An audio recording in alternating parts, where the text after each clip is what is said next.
Hi there, my name's Eddie, my pronouns are he, him, and I'm the Wolfsbane Witch, and today is day 10 of Ivy the Occultist 12 Days of Yule Challenge. Today I'm going to be sharing with you a winter spell candle ritual that I did to hearken in a brand new year for the upcoming year of 2024.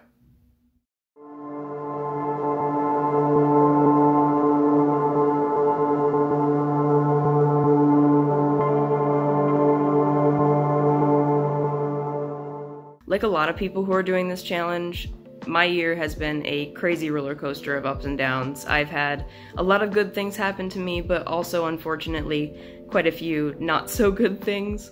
And so this ritual is just to help bring in a little bit of luck, prosperity, a little bit of divine inspiration as well into the work that I'm going to be doing here on YouTube, but also within my daily life, just to keep me in that intuitive headspace or that witchy mindset in an otherwise very corporate and very physically demanding job that I do on a daily basis. Before I show the ingredients that I'm using for this spell candle, I should also put into context that I am a person who suffers from chronic pain. I have chronic pain in my back and my ribs. I do go to physical therapy for it, but at the end of the day, there's really not too much I can do other than working on strengthening the muscles in that area and hoping that I don't have flare-ups that day. And so when I do have flare-ups, having a physical job like the one I have is just really not a good time. And due to that, some of the herbal ingredients that I'm adding to this spell candle are going to have a cleansing, healing, or purifying sort of energy to them, on top of some of the other intentions I have. This is how I work with healing magic when it comes to physical healing. As I mentioned before, I work with a physical therapist and my doctor when it comes to my chronic pain, so I by no means use magic or alternative or herbal medicine as a substitute for actual medical intervention, but what I will use it for is as an aid to or alongside of medical intervention. It's kind of like taking vitamins to help prevent illness or to help heal you during your experience of an illness.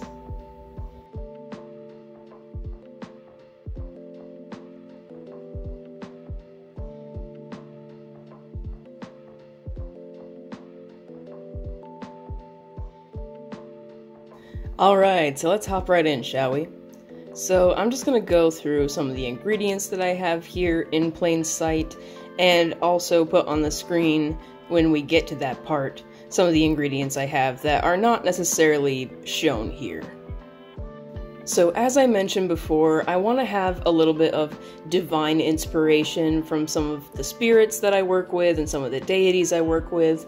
So on this altar that I have set up, this little working space that I have going on here, I have a coyote spirit that I work with, my matron goddess Hecate, this statue that I'm using to represent Odin for now.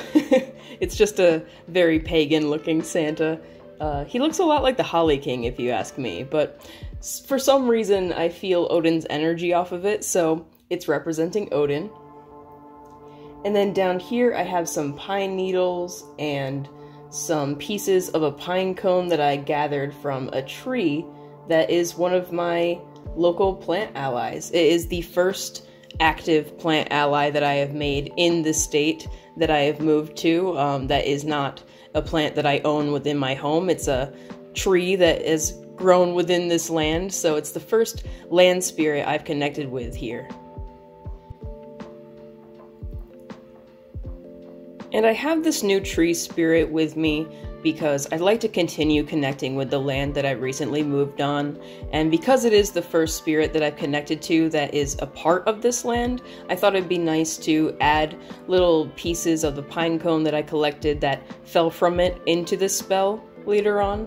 So it's not necessarily a spell that you can replicate in this one. I'm just showing you my process of making a spell. You can try to replicate this and substitute whatever you want, but I'm not really going to cater this video towards that idea. This is just me showing off what I'm doing. And the reason for that is that, like everyone else, my new year is going to look completely different from what your new year is going to look like. And so I can't really make a new year spell that's going to fit you. I can only do my best to fit what I need for the upcoming year and what I'm hoping for the upcoming year. And in that case, it's a little bit of spiritual invigoration, a little bit of physical healing, and some motivation outside of that. And of course, adding some of these allies that I work with spiritually, or deities that I work with spiritually, is just adding to that extra layer of protection around this spell, and adding a sense of ritual and sacredness to the spell as well. So next up, I have some frankincense and copal resin, and you might recognize this from my solstice ritual. These are actually some leftovers from that solstice ritual. I have since cleaned up that part of my altar, but I am using some bits and bobs that I used in that ritual to represent that coming of the sun energy, coming of a new cycle energy. So I'm using these bits of resin and some of the poinsettia leaves that I used in that ritual as well.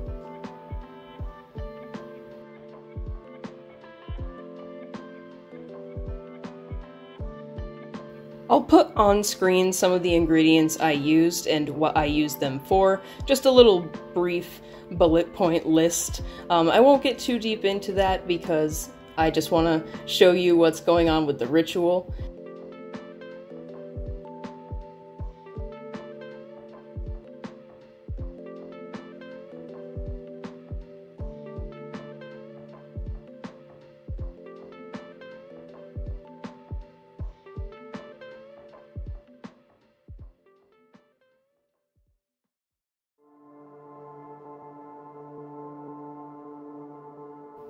For this spell, I'm using this little blue taper candle I have. It's probably the smallest candle I have, and I've had it for forever, and I've never come up with a use of it until now, and I thought I'd use blue because this mixture is very white, and it just kind of reminds me of like the night sky with stars in it, or like the dawn sky with stars still in it, and that sort of liminal space of coming, going, releasing but also accepting is something I really want to bring into this new year. So I thought that a blue candle with those sort of white herbal allies on top of it would be a nice look to go for. And then of course I have to dress this candle with some olive oil and, you know me, my favorite, some dragon's blood essential oil that I'm going to be dropping just a couple drops of onto my hand before I put the oil in, and then I'll be rubbing that into my hands with intention, grabbing the candle, rolling that candle in my hands with that intention until it's completely covered in that olive oil, and then I will roll that into the herbal mixture that I'll be putting on this plate.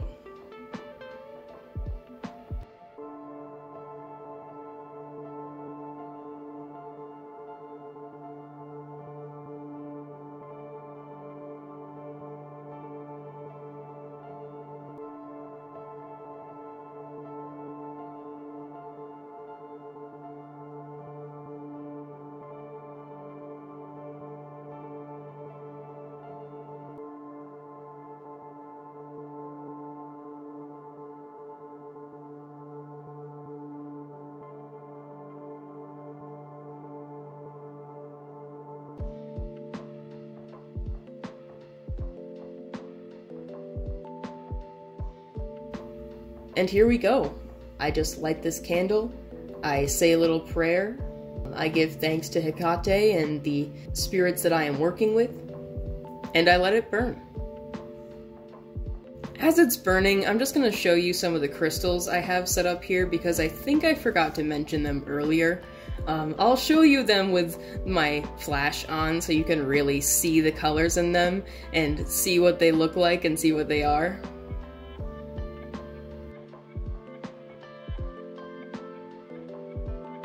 First up is this piece of banded agate. My younger cousin gave me this, so I have no idea where it's from, but I think it's really cool. I like it. It reminds me of that fire energy, and so I put it here to represent the sort of passion and creativity and fiery spirit that I want to carry with me into this new year. I also have in this top section a piece of green moonstone, or garnierite, I think it's called. And this is one of my favorite crystals ever. I use this crystal a lot to work with Hecate, or work with goddess energy, and I got this crystal because it looks like there's like a shadow of a person, or like a silhouette of a woman on it. At least that's what it looks like to me. And so I call it like my moon lady stone, or like my goddess crystal, because it looks like there's like a goddess in it. I don't know, I just associate it heavily with the goddess energy. And so I work with it specifically with the goddess energy, and that's what I'm working with tonight in this ritual as well. Next I have this piece of hematite. This is to help with stability, grounding, and securing new foundations, as well as mental sharpness and clarity, and physical health. Below it I have this big quartz point, and I'm using that to charge everything else, and in the center I have this little rune. It's actually from a witch's rune set. It's the star rune. It's a rune of wishes, of hopes, of ambitions, of new ventures, that sort of thing. And so I'm putting that in the center, and then everything else is sort of radiating out, and then the clear quartz is amplifying that radiating energy. And you can see at the very top of that is where I happen to put the herbs that I am using to coat the candle with, so it's all kind of absorbing that sort of energy flow. At least that's how I'd like to picture it, and that's how I intuitively gather that sort of placement as well.